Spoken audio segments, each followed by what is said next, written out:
Who would be capable of orchestrating the mass murder of millions of men, women, children, and the elderly by transporting them halfway across a continent to be slaughtered in a gas chamber? The answer is Otto Adolf Eichmann.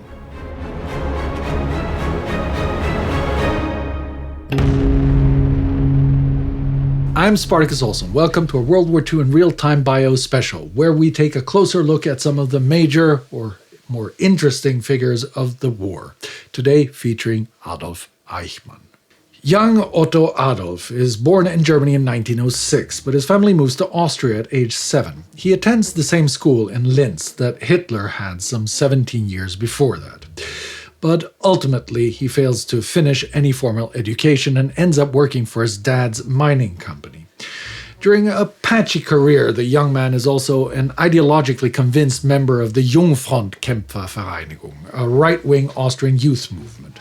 There he is introduced to Nazism and its anti-Semitic ideology.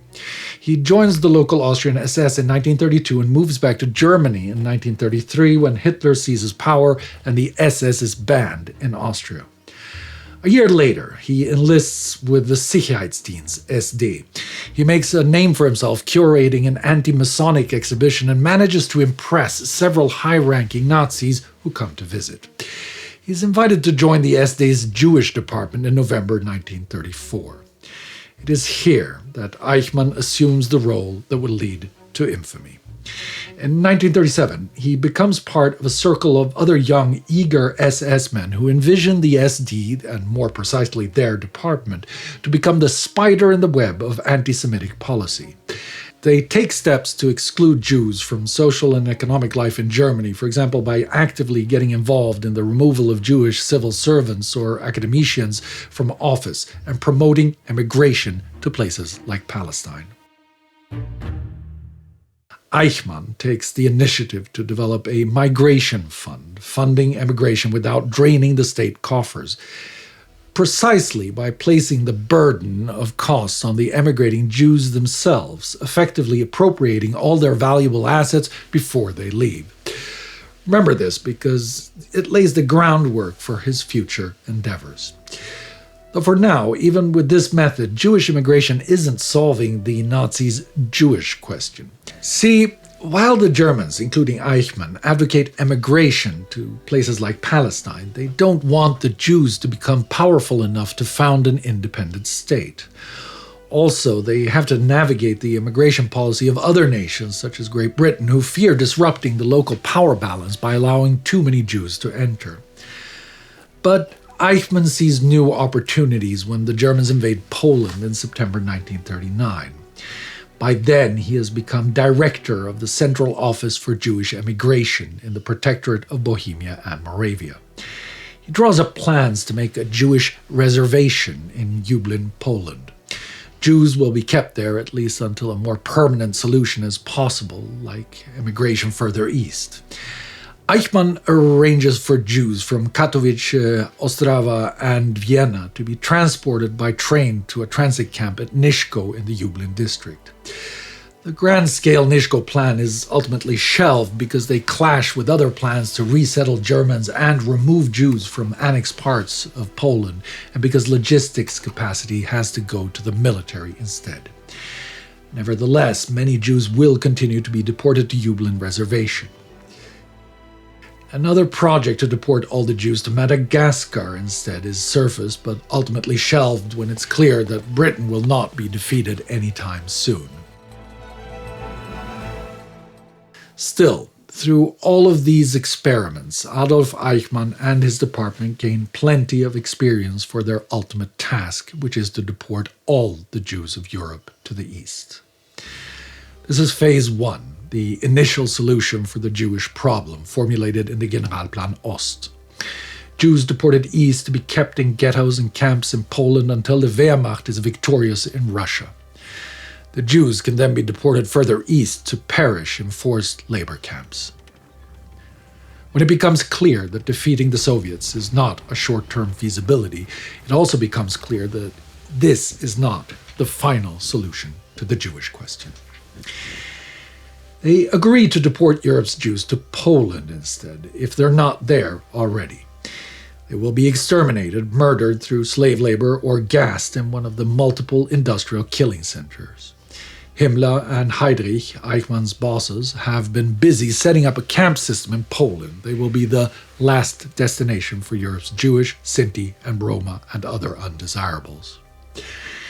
Eichmann and other mid-level leaders from the German state and Nazi party convene about this plan's logistical challenges at a business conference at Wannsee in January 1942. You can find a link to our War Against Humanity episode on that in the description.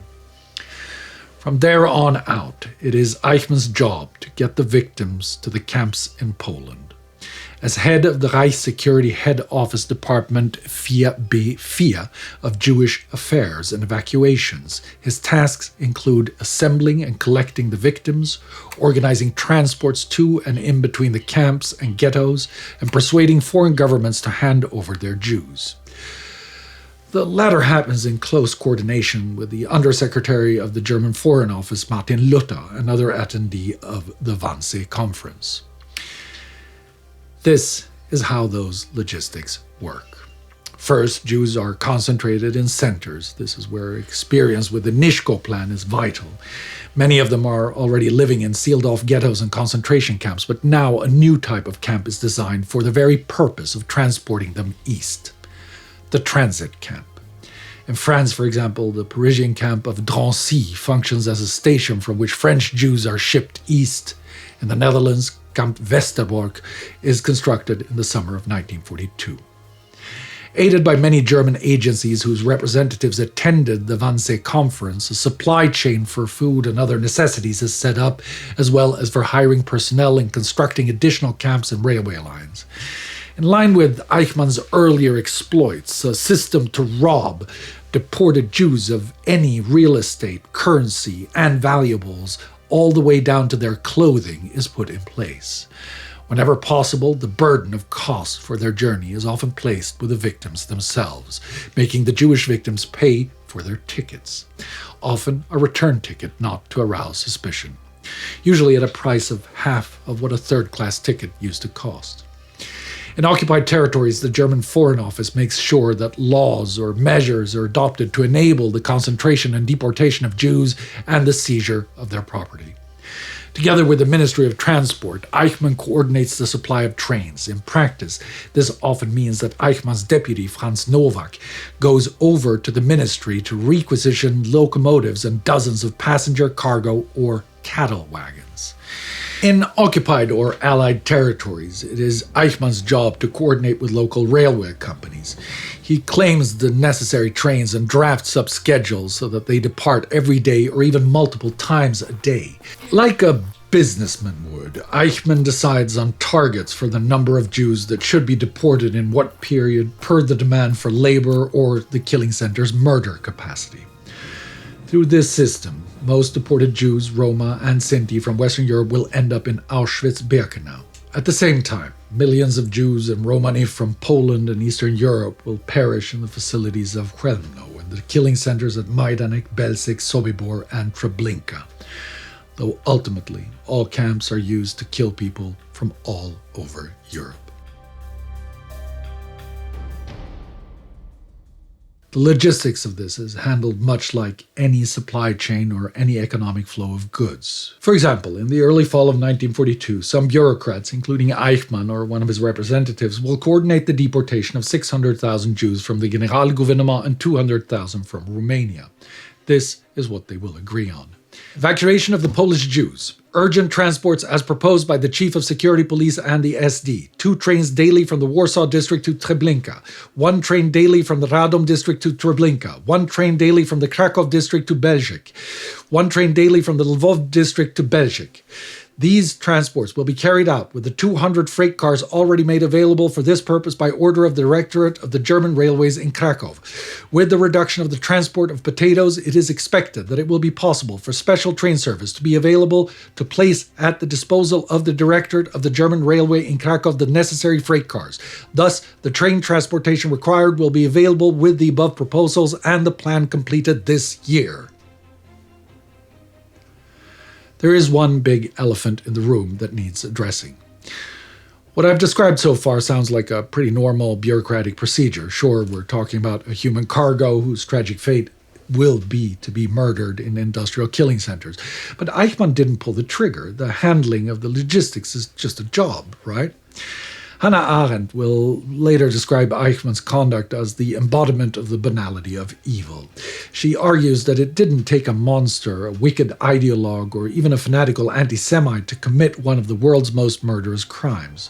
All it took was a follower, a cog in the machine, a mediocre bureaucrat who lacked a personality capable of critical thinking, caught up in the fantastical lies of people smarter than him. Since Arendt, however, many will argue that Eichmann misleads her to come to that conclusion. If you look at Eichmann's own remarks made before the famous Jerusalem trial during which Arendt developed her theory, you see a different Eichmann play a different role. He already caught the eye of high-ranking Nazis in 1938, not by merely enabling and facilitating, but by advocating strict anti-Semitic measures and taking the initiative to promote the views. As we've seen, Eichmann was keen to rise to power in the SD, which he did, taking the initiative in Vienna and later designing the Nischko Plan and later programs.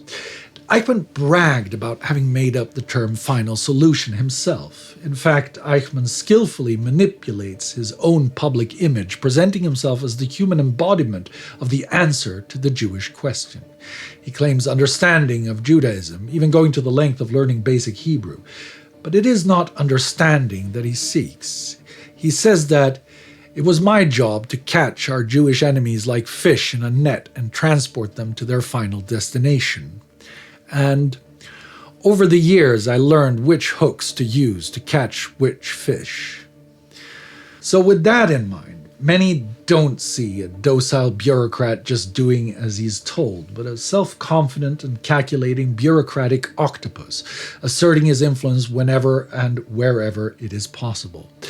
With his friend, Dutch collaborator and journalist Wilhelm Sassen, Eichmann later discusses how proud he was that the famous name Eichmann opened doors everywhere.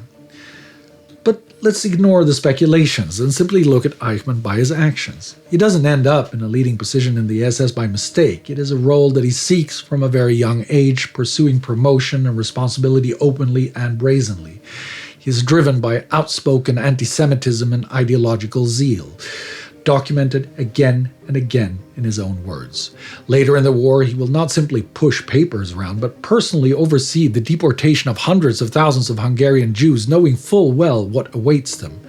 By the end of the war, 3 million Jews have been transported to the murder factories in Poland by Eichmann's trains. Most die in the most horrible ways through slave labor or in murder factories. Very, very few will ever return home. Eichmann will run and try to escape responsibility by hiding for years in Argentina, but finally be apprehended in a brazen clandestine extraction operation by Israeli agents. His lengthy testimony at his trial in Israel will provide us chilling insight into the minds behind the Nazi murder machine and the intricacies of its operation. He will remain unrepentant and go to the gallows, mumbling his last words, "I hope you will all follow me."